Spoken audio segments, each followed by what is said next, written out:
Hi, everybody. Dan Illman, Mike Beer. The DRF race of the day for Saturday, October the 1st kicks off the late pick 5 at Belmont at the Big A. It's the Grade 1 Woodward. $500,000 is the purse.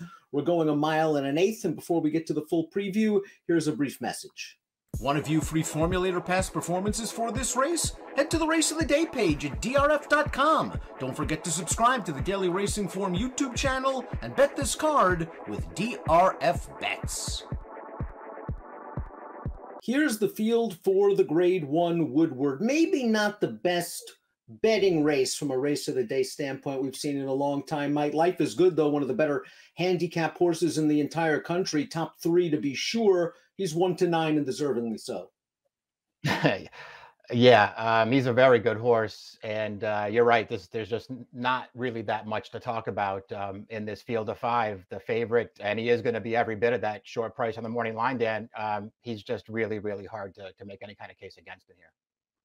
And not only is he the best horse on paper, he's likely going to get the best trip as we throw up the Timeform US pace projector. There are a couple of horses in here, most notably Thomas Shelby, that has speed, but Life is Good is the speed of the speed. He just beat the gate almost in the Whitney last time out, and he was going fast, and it didn't look like he was going fast last time out. He's just too fast for Thomas Shelby, I would think, going into the first turn. He's way too fast for that horse. He's probably way too fast for just about any handicap horse that's out there right now, Dan. He's a wicked fast horse. He is going to be on the lead in here, and it's hard to see him getting beat.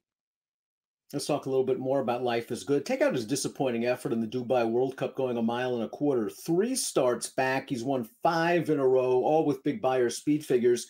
Here's his win in the Whitney last time out, going a 2-turn mile and an eighth at Saratoga, and he broke sharp. He took a little bit of pressure going into the first turn from Hot Rod Charlie. He cleared off on a track that seemed deep and tiring. They went some fast fractions, and he's game to hold everybody off. And, of course, Olympiad, a horse that was nowhere close to Life is Good, came back to win with a big number.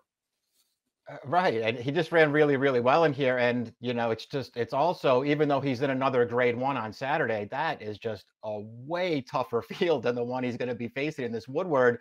You know, I don't know. I don't really know what else to say here. There's just, unless you're just for some reason want to take a shot against Life is Good for some reason and hope you get paid, you know, I can't see betting this race otherwise.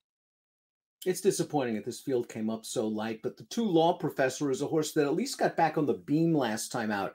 First time for trainer Rob Actress. It was his first start off of a layoff. They returned him to turf. He got it done in the Tappet Stakes. His prior race, the Oaklawn Mile, I think something must have happened to him in that race because it's too bad to be true, and then it preceded the layoff. He was Grade 2 placed behind a Nice Horse Express train in Southern California earlier this year.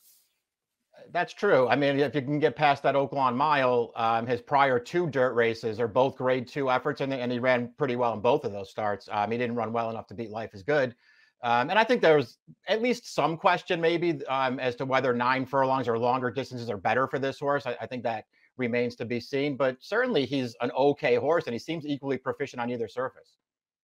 And the number 3, Thomas Shelby, always struck me as a nice listed Grade 3 type, especially one of his favorite tracks, Oaklawn Park, when he was trained by Robertino Diodoro. David Jacobson took over his training for his most recent start, and the horse ran very well at Monmouth Park, a track that can be kind to speed horses. And Thomas Shelby went right to the lead in this race, set very reasonable fractions, 24-1, 48-1, and he draws off from an okay field. He's just not making the lead in here. Can't make the lead in this race. It's obviously a very big step up in class for him. This is, you know, typical Thomas Shelby stuff, though, that we're looking at right here, Dan. He shows up every time. He's 11 for 30 in his career. He's always going to, you know, give you one of those Beyers, probably in the upper 90s, and it's not going to be good enough to beat Life is Good, but I suspect he'll do his very best in this race as well. Todd Pletcher has Life is Good. He also has a deep closer in the 4, Keep Me in Mind, who's somewhat of an underrated horse. He was a graded stakes winner at 2, finished 4th in both the Preakness and the Travers at 3, and now is trying to race himself back into shape. This will be his 3rd start as a 4-year-old. I liked his comeback performance off the layoff against first-level allowance competition. And in the Jockey Club Gold Cup last time out, it was a race that just didn't really set up very well for him. Yeah, I guess you could say, I mean, he certainly didn't run poorly in there. He just really could never work his way into contention there, a race that was sort of dominated up close. He had something to prove there. I mean, I guess you could say he didn't really prove it. Listen, if you're going to bet against Life is Good here, I guess anybody who's doing that will probably try to do it with this horse and just hope that he improves. He's likely going to get a much better pace situation this time around. Life is Good is just fast. No matter if he's lone speed or not, he's going to be going quick on the lead. Informative completes this field, and Informative is a likable horse who's banked over $500,000 and is capable of pulling off giant upsets in his career. Here's a $30 number last time out in the Grade 3 Island. I will put this little caveat into this race. He seems to love Monmouth Park. He wins this race at 14-1. He won the Salvatore Mile at Monmouth in 2021 at 79-1. Yeah, those are the last two wins of this horse's career. He doesn't win a lot. He's another one, though, that you can sort of rely on him to show up with a representative effort. Again, he can't beat Life is Good unless something goes wrong in this race, but they will just probably sit back, make one run, try to get a Grade 1 placing here.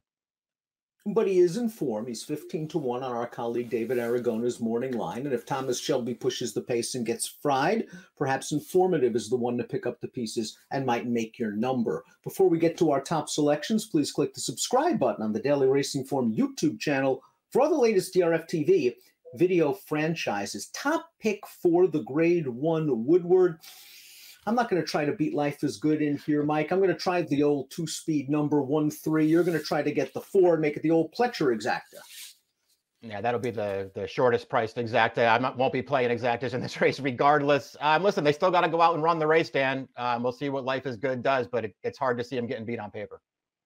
If it's a win here for Life is Good, it'll be interesting to see where Todd Pletcher goes next. Does he go for a defense of the Breeders' Cup Dirt Mile Championship, or does he go after Flightline in the Breeders' Cup Classic? 1425 for Mike, 1354 for me. It's the Woodward. It's the Saturday race of the day. Good luck.